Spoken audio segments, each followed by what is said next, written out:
प्रिय विद्यार्थियों, 12th जी standard के लिए इससे पहले एक वीडियो अपलोड हो जा चुका है जिसमें हमने cell, history of cell, types of cell इसके बारे में डिस्कस किया था। अब उसी श्रृंखला में आगे हमें देखना है कि कोशिका कला या जीवद्रव्य कला क्या होती है, सेल मेम्ब्रेन क्या है। तो सेल मेम्ब्रेन क्या है?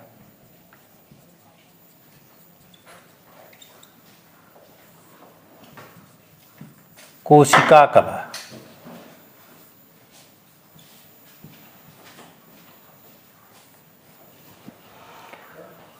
कोशिका कला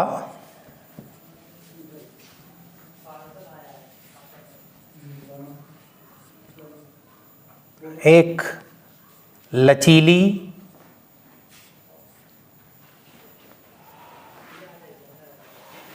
पतली,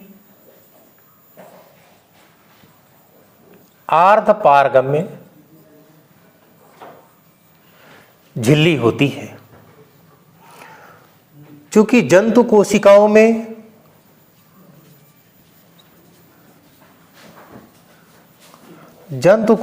में ये सबसे बाह्य आवरण के रूप में होती है, लेकिन प्लांट सेल में ये सेल वॉल कोशिका भित्ति के अंदर की ओर पाई जाती है।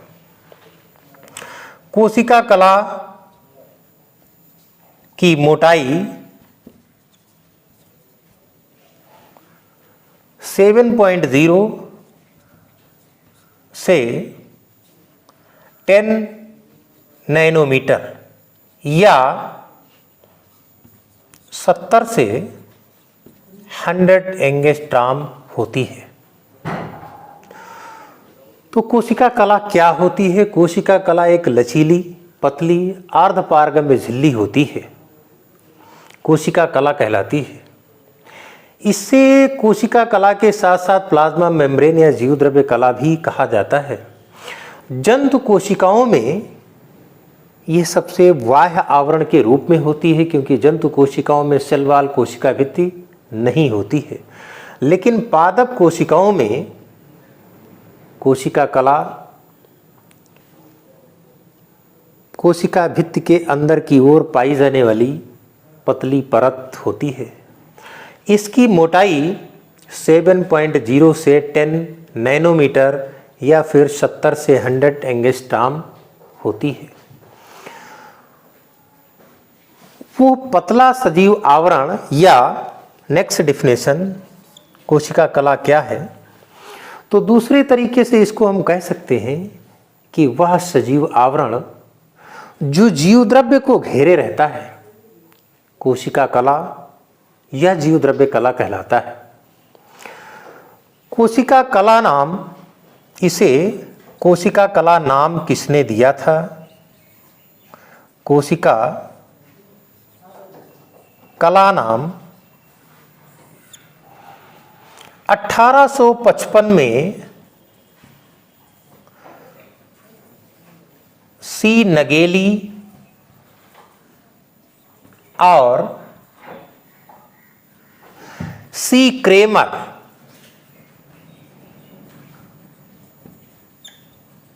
सी नगेली और सी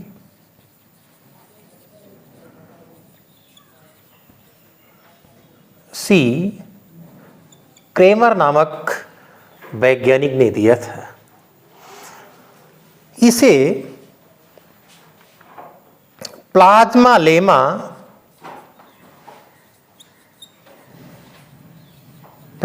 लेमा नाम 1931 में जे क्यू प्लो PLOWE ने दिया था। तो कोशिका कला का नाम, कोशिका कला 1855 में सी नगेली और सी क्रेमर ने दिया था, लेकिन इसे प्लाज्मा लेमा नाम 1931 में जे क्यू प्लो नामक वैज्ञानिक ने दिया था। नेक्स्ट हमको देखना है कि कोशिका कला के कौन कौन से कार्य होते हैं। कोशिका कला के कौन कौन से कार्य होते हैं।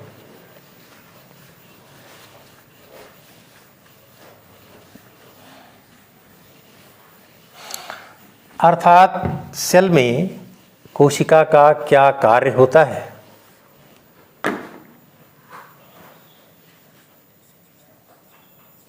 Functions of cell membrane.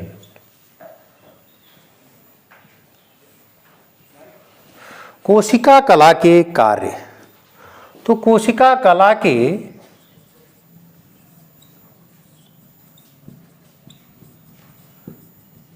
कौन कौन से कार्य होते हैं। कोशिका कला के कौन कौन से कार्य होते हैं। पहला है पदार्थों का आवागमन।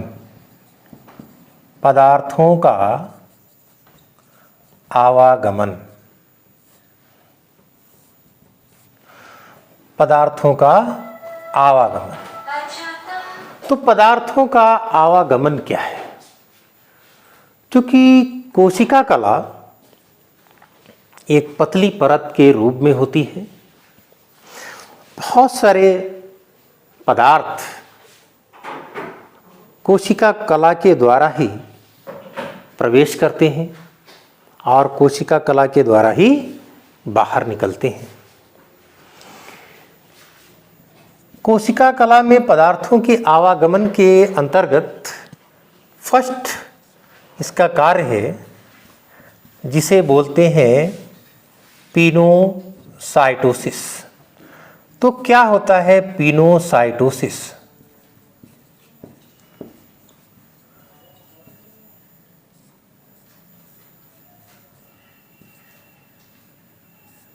पिनोसाइटोसिस क्या है।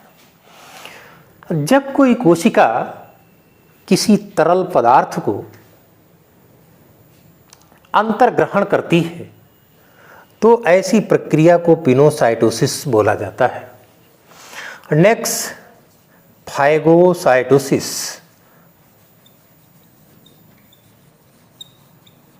फाइगोसाइटोसिस भक्षकाण क्रिया है। क्या है भक्षकाण क्रिया। फाइगोसाइटोसिस का मतलब कोशिका जब किसी ठोस पदार्थ का अंतर्ग्रहण करती है तो उसे फाइगोसाइटोसिस के नाम से जाना जाता है। लेकिन भक्षकाण क्रिया अगर प्रोटोजोवन में देखा जाए, प्रोटोजोवन मीन्स अमीबा में यही भक्षकाण क्रिया भोजन के अंतर्ग्रहण से संबंधित होती है। लेकिन यूमेटाजोआ में यही भक्षकाण क्रिया कोशिका के अंदर आने वाले हानिकारक पदार्थों के भक्षण से संबंधित होती है। जैसे बॉडी में एक सेल्स पाई जाती हैं जिन्हें WBCs श्वेत रुधिर कणिकाओं के नाम से जाना जाता है। ये जो श्वेत रुधिर कणिकाएं होती हैं इनका कार्य शरीर के अंदर आने वाले हानिकारक पदार्थों का भक्षण करना होता है। तो भक्षकाण क्रिया क्या होती है, फैगोसाइटोसिस क्या होती है। फैगोसाइटोसिस का मतलब जब कोशिका किसी ठोस पदार्थ को अंतर्ग्रहण करे तो उसे फैगोसाइटोसिस कहा जाता है। लेकिन यह प्रक्रिया दो अलग अलग रूपों में होती है। अगर किसी प्रोटोजोवन की बात करें यानी प्रोटोजोआ संघ के मेंबर की बात करें तो अमीबा में यही भक्षकाणु की क्रिया भोजन के अंतर्ग्रहण से रिलेटेड है। लेकिन WBCs जिन्हें श्वेत रुधिर कणिकाएं कहा जाता है, ये श्वेत रुधिर कणिकाएं शरीर के अंदर आने वाले हानिकारक पदार्थों को भक्षण करने से संबंधित होती है। नेक्स्ट कार्य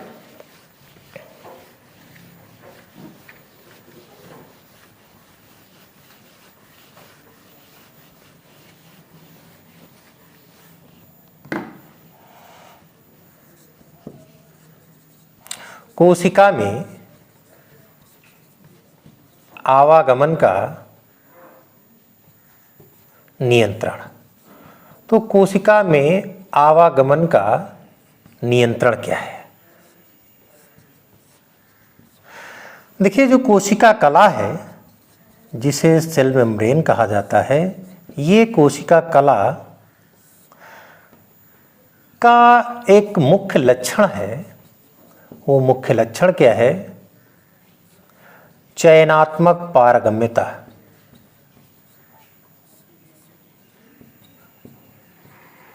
चयनात्मक पारगम्यता। ये चयनात्मक पारगम्यता क्या है?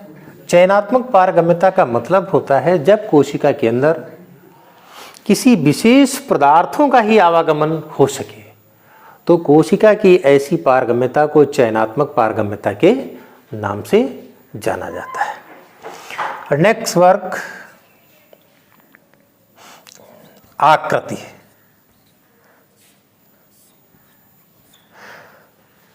चूंकि जो जंतु कोशिकाएं होती हैं, जंतु कोशिकाओं में सेल वॉल कोशिका भित्ति नहीं पाई जाती है। उनकी सबसे वाहितम रक्षात्मक परत केवल कोशिका कला ही होती है। तो ये कोशिका कला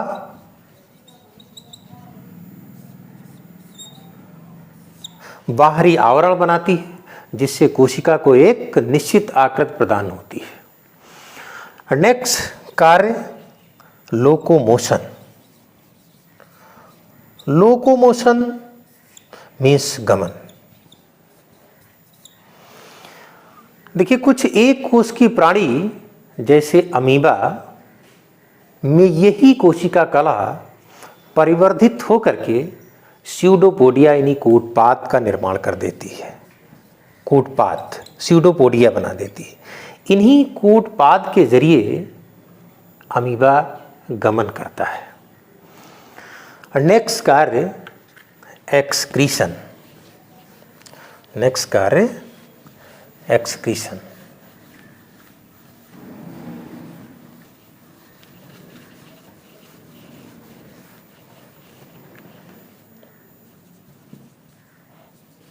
उत्सर्जन।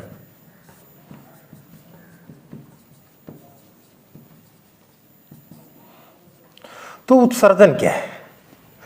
कोशिका के अंदर बहुत सारे हानिकारक नाइट्रोजन युक्त अपशिष्ट पदार्थों का निर्माण होता है। ऐसे नाइट्रोजन युक्त अपशिष्ट पदार्थों को कोशिका विसरण की प्रक्रिया के द्वारा बाहर निकालती है, जिसे उत्सर्जन कहा जाता है। ये तो थे कोशिका कला के कार्य। आगे हमें देखना है कि जो कोशिका कला की जो संरचना है वो क्या है।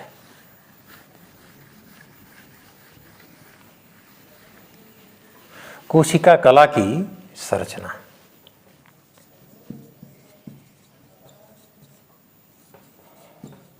कोशिका कला की संरचना।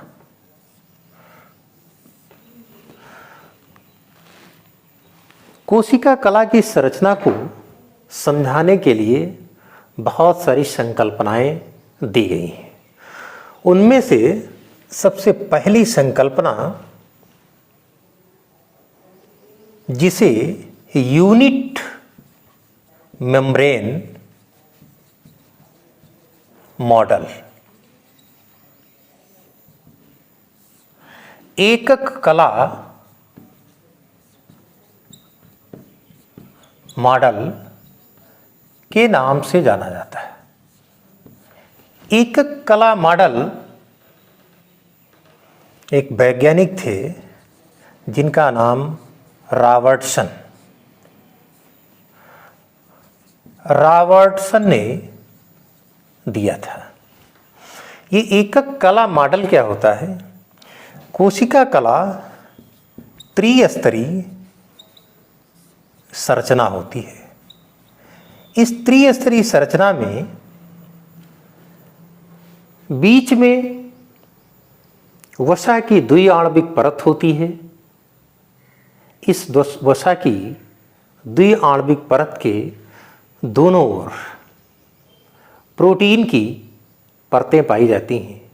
ऐसी कला को एकक कला के नाम से जाना जाता है। इसे यूनिट मेम्ब्रेन कहा जाता है। यूनिट मेम्ब्रेन के अनुसार आगे देखते हैं कि कोशिका कला की संरचना कैसे होती है।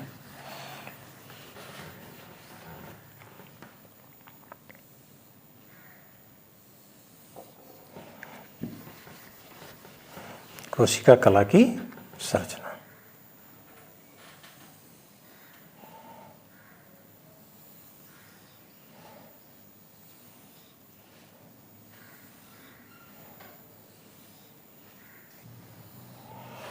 यह रॉबर्टसन का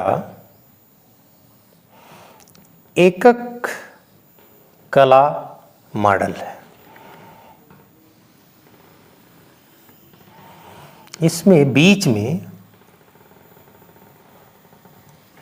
वसा की द्विआण्विक परत है।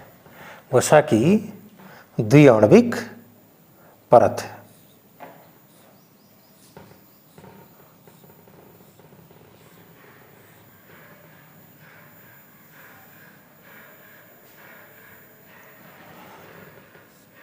ये बीच में वसा की द्विआण्विक परत है। इसके दोनों ओर ये फॉस्फोलिपिड बाइलेयर, फॉस्फोलिपिड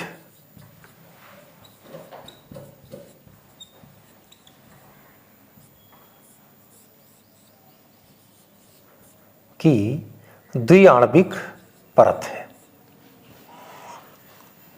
जिसके दोनों ओर प्रोटीन की परतें पाई जाती हैं।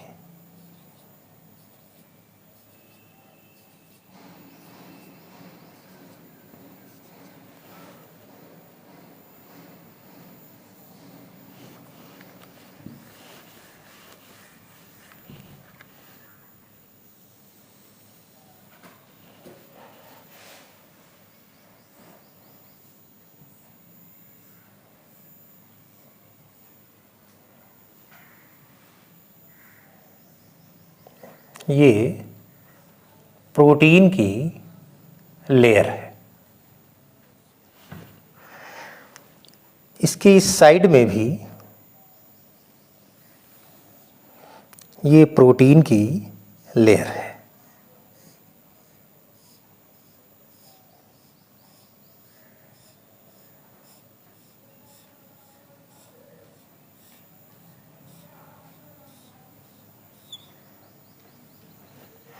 ये है रॉबर्टसन का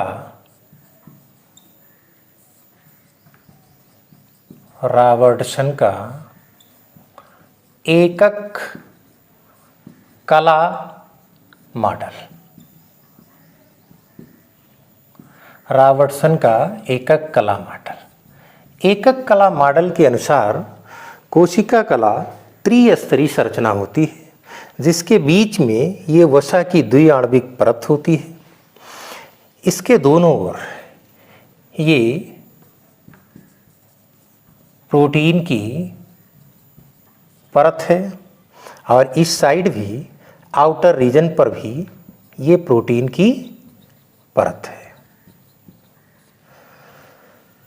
रॉबर्टसन मॉडल के अनुसार कोशिका कला की मोटाई 75 एंगस्ट्रॉम होती है, जिसमें 20 मीटर इस साइड में प्रोटीन की 20 एंगस्ट्रॉम मोटी इस साइड में प्रोटीन की लेयर और 20 एंगस्ट्रॉम मोटी प्रोटीन की लेयर इस साइड में। बीच में 35 एंगस्ट्रॉम मोटी वसा की द्विआण्विक परत होती है। ये था रॉबर्टसन का एकक कला मॉडल। लेकिन रॉबर्टसन का एकक कला मॉडल कोशिका की पारगम्यता को समझाने में पूरी तरीके से असफल रहा। सबसे सर्वमान्य कोशिका कला की संरचना 1972 में 1972 में सिंगर और निकोलसन नामक व्यक्ति ने समझाई थी। वह कोशिका कला की संरचना सबसे सर्वमान्य और लेटेस्ट संकल्पना है। तो अब हम देखते हैं कोशिका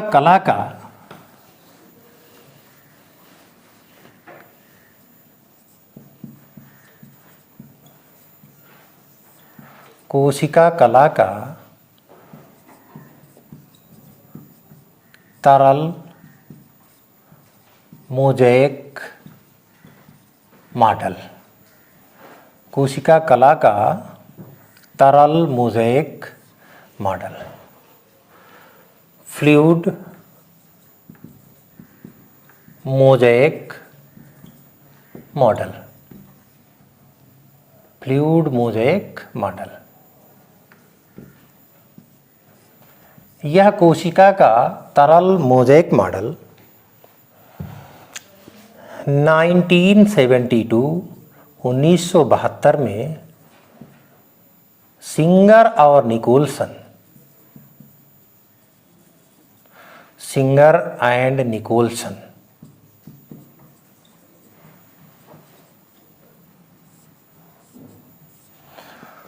सिंगर और निकोलसन ने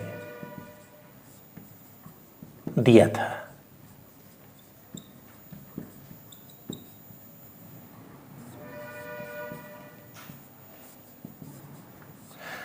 सिंगर और निकोलसन की फ्लूइड मोज़ेक मॉडल संरचना का अध्ययन अब हम आगे फिगर में देखते हैं।